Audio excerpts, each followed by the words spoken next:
Albert Einstein a connu de nombreux échecs scolaires et a même été rejeté lors de sa première demande d'admission à l'École polytechnique fédérale de Zurich. Aujourd'hui, il est considéré comme l'un des esprits les plus brillants que le monde ait connu, à tel point que même après sa mort, des scientifiques ont réalisé des études sur son cerveau, parce qu'ils voulaient voir s'il était différent d'un cerveau normal. Walt Disney avait été licencié d'un journal pour manque d'imagination. On lui a reproché de n'avoir aucune idée créative. Quelque temps plus tard, il a fondé Disney, l'une des entreprises de divertissement les plus influentes au monde.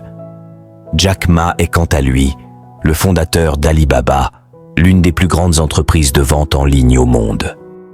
Pourtant, il avait été refusé plus de 10 fois à l'université d'Harvard et avait même confié qu'une fois, alors qu'il avait postulé pour une offre d'emploi avec 4 autres candidats, il avait été le seul à ne pas avoir été retenu. Il vous est sûrement arrivé à un moment donné de connaître vous aussi des échecs dans différents domaines de votre vie. Une rupture amoureuse, un examen que vous avez raté, un investissement malheureux, un refus d'emploi ou tout simplement un objectif qui vous tenait à cœur, mais que vous n'avez pas pu atteindre. Ces échecs, quels qu'ils soient, ont souvent un impact dévastateur sur nous, en nous plongeant dans un sentiment de découragement et d'impuissance, nous faisant parfois douter de nos capacités et de notre valeur en tant qu'individu. Pire encore, cette manière de penser peut nous pousser à abandonner nos rêves et à nous contenter d'une vie moins épanouissante.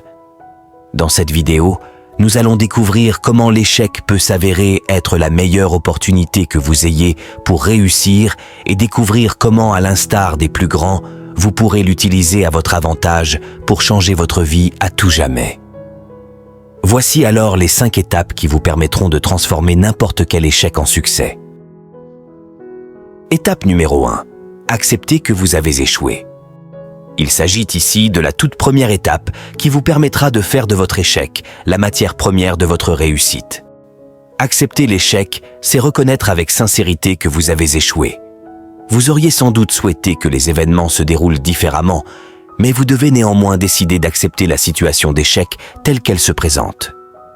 Cette tâche peut être vraiment difficile et parfois douloureuse, car le plus souvent, après avoir échoué, nous nous retrouvons à nous en prendre à nous-mêmes, plongeant dans diverses émotions négatives telles que la déception, la frustration et parfois même la honte ou la dévalorisation de soi. Mais vous devez apprendre à faire la part des choses. Le fait d'avoir échoué à votre examen, à votre entretien d'embauche, dans votre relation amoureuse ou dans l'atteinte de votre objectif ne vous définit pas en tant que perdant. Cela signifie plutôt que vous n'avez pas procédé de la bonne façon. Prenons l'exemple d'Oprah Winfrey, qui avait été licenciée et jugée inapte pour le journalisme, alors qu'elle débutait sa carrière en tant que présentatrice de journaux locaux. Imaginez-vous un instant à sa place, en train de faire vos premiers pas dans un domaine pour lequel vous avez consacré plusieurs années d'études et être traité d'incapable par des professionnels du domaine.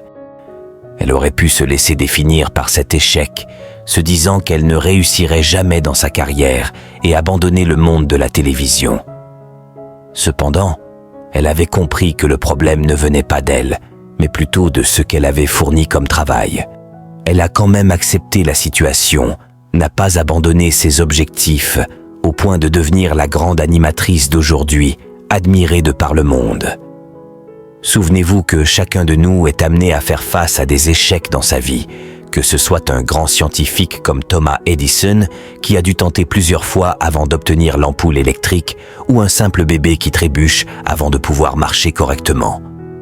Retenez donc que l'échec que vous rencontrez aujourd'hui ne doit en aucun cas être un indicateur de votre valeur en tant qu'individu, et qu'accepter cet échec vous permettra de le considérer comme un recul pour mieux sauter, comme un moyen de vous préparer pour atteindre la réussite.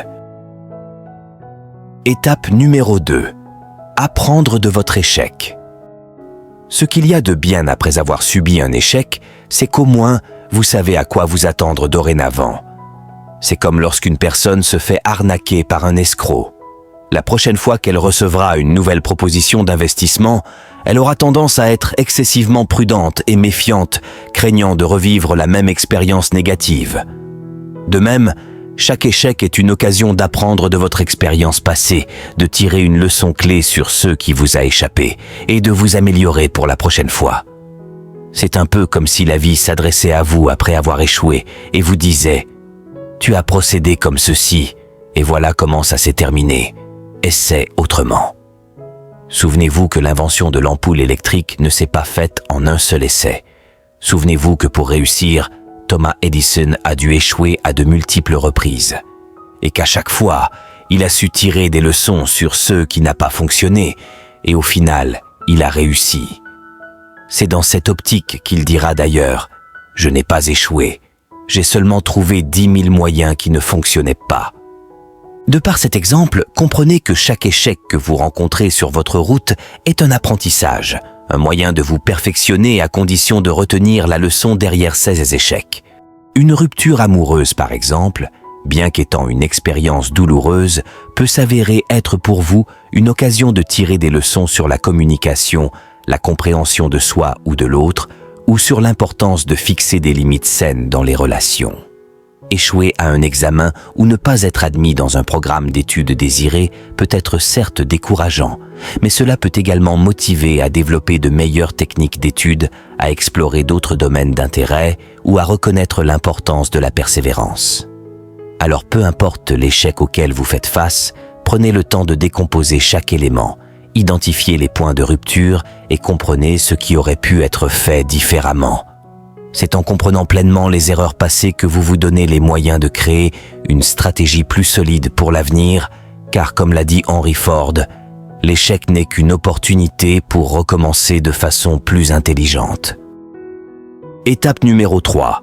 Réévaluer et ajuster vos objectifs. Albert Einstein a dit un jour « La folie, c'est de faire toujours la même chose et de s'attendre à un résultat différent. » Ainsi, après avoir accepté et appris de votre échec, l'étape suivante consiste à réévaluer et ajuster vos objectifs. Cette phase est essentielle, car parfois nos premiers objectifs nécessitent une certaine adaptation pour refléter la réalité de nos expériences et de nos apprentissages. Prenons l'exemple de Soichiro Honda, grand ingénieur et industriel japonais fondateur de la marque Honda. Alors qu'il n'était encore qu'un fabricant de pistons désireux, de proposer ses pièces à la marque Toyota, il a dû faire face à un rejet sous prétexte que ses produits étaient de mauvaise qualité. Il s'est quand même relevé de cet échec au point de fonder sa propre entreprise de fabrication de pistons, mais un séisme dévastateur le contraindra à mettre les clés sous la porte. Et comme si ça ne suffisait pas, les dégâts causés par la Seconde Guerre mondiale limiteront ses ressources et capacités de production. Mais au lieu de se laisser abattre par ces situations, il s'en inspirera pour réorienter son attention vers la création d'un moteur à attacher au vélo, répondant ainsi à un besoin immédiat de transport bon marché à cette époque. Réévaluer vos objectifs ne signifie pas abandonner vos rêves, mais plutôt les aligner plus étroitement avec vos compétences acquises et vos nouvelles compréhensions. Lorsque vous réévaluez vos objectifs, posez-vous des questions critiques. Vos objectifs sont-ils réalistes ? Sont-ils en accord avec vos passions et compétences actuelles ? Que faut-il modifier pour ne plus répéter la même erreur ? C'est un processus d'autoréflexion qui peut ouvrir de nouvelles portes et révéler des chemins cachés vers le succès une fois que vous passez à l'action. Étape numéro 4. Cultivez la persévérance et la résilience. Une fois que vous avez retravaillé vos objectifs et élaboré votre plan, vous n'avez plus qu'à passer à l'action. Il vous arrivera certainement de rencontrer plusieurs difficultés sur votre chemin, mais vous devez développer la persévérance et la résilience. Ces qualités sont les réels moteurs qui sauront vous propulser au-delà des échecs vers le succès. Pensez à Joanne Rowling, qui, avant de connaître le succès avec Harry Potter, a essuyé de nombreux rejets venant de plusieurs maisons d'édition. Malgré les refus, elle était convaincue du potentiel de son histoire. Sa persévérance a finalement payé, transformant une série de livres initialement rejetés en une des franchises littéraires les plus réussies de l'histoire. Être persévérant, c'est maintenir votre cap malgré les vents contraires. C'est aussi reconnaître que le chemin vers le succès n'est pas linéaire. Il est parsemé de hauts et de bas, d'avancées et de reculs. ce n'est pas simplement une question de résistance passive face à l'adversité, mais une implication active et continue vers vos objectifs, malgré les revers. Votre persévérance doit être accompagnée d'une résilience émotionnelle, qui est la capacité de récupérer après des déceptions et de continuer à avancer avec optimisme et détermination. C'est pourquoi il est bénéfique de vous entourer d'un soutien positif et de personnes qui sauront vous encourager dans votre parcours. Que ce soit des amis, des mentors, des coachs ou des membres de votre famille, un réseau de soutien solide peut vous aider à rester motivé et à surmonter les défis rencontrés sur le chemin du succès. Retenez que la capacité à persévérer et à rester engagé face à l'adversité est ce qui distingue souvent ceux qui réussissent de ceux qui abandonnent. Étape numéro 5, savoir vous adapter aux circonstances. Il se peut que dans la mise en œuvre pratique de votre nouvel objectif, vous vous heurtiez à des situations imprévues. C'est pourquoi la 5e et dernière étape consiste à apprendre à s'adapter et à pivoter lorsque cela est nécessaire. L'échec peut souvent révéler des informations précieuses sur vos approches, vos stratégies ou même vos objectifs. Il est donc essentiel d'être ouvert au changement et à l'adaptation pour atteindre le succès ultime. Lorsque vous analysez vos échecs et évaluez vos progrès, il est important d'identifier les ajustements nécessaires. Cela peut signifier apporter des modifications à votre plan d'action initial, explorer de nouvelles voies ou adopter des stratégies différentes. L'adaptation vous permettra de vous libérer des schémas rigides et de trouver des solutions créatives pour surmonter les obstacles qui se présentent. La flexibilité mentale est également un aspect clé de cette étape. Cela implique d'être prêt à remettre en question nos croyances, vos attitudes et vos comportements qui pourraient limiter notre potentiel de succès. En développant une mentalité ouverte et adaptable, vous êtes capable de saisir de nouvelles opportunités, de vous ajuster au changement du contexte et d'exploiter votre créativité pour trouver des solutions innovantes.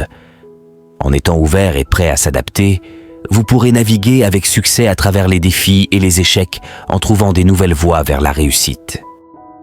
Nous voici arrivés au terme de notre exploration des 5 étapes qui vous permettront de transformer votre échec en succès. Comme vous avez pu le voir, l'échec n'est pas un point final, mais un moment de croissance, une occasion d'apprendre et de se réinventer. En embrassant vos échecs, en tirant des leçons précieuses, en réévaluant vos objectifs, en cultivant la persévérance et la résilience, et en restant flexible et ouvert au changement, vous vous forgez un chemin vers une réussite durable et significative.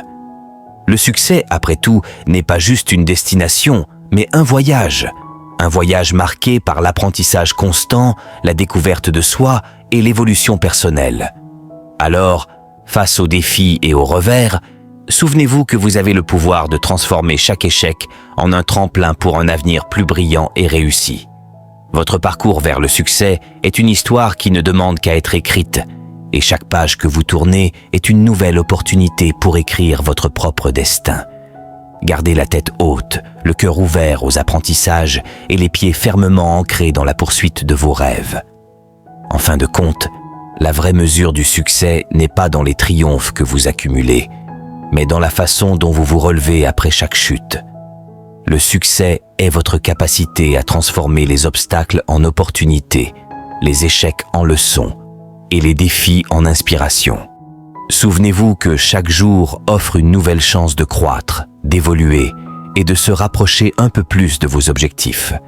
Si cette vidéo vous a édifié, je vous invite à écrire en commentaire « Je réussirai ».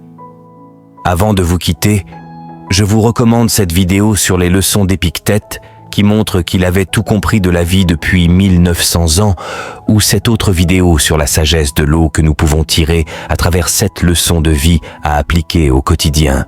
Merci d'avoir suivi et à bientôt sur Citastar.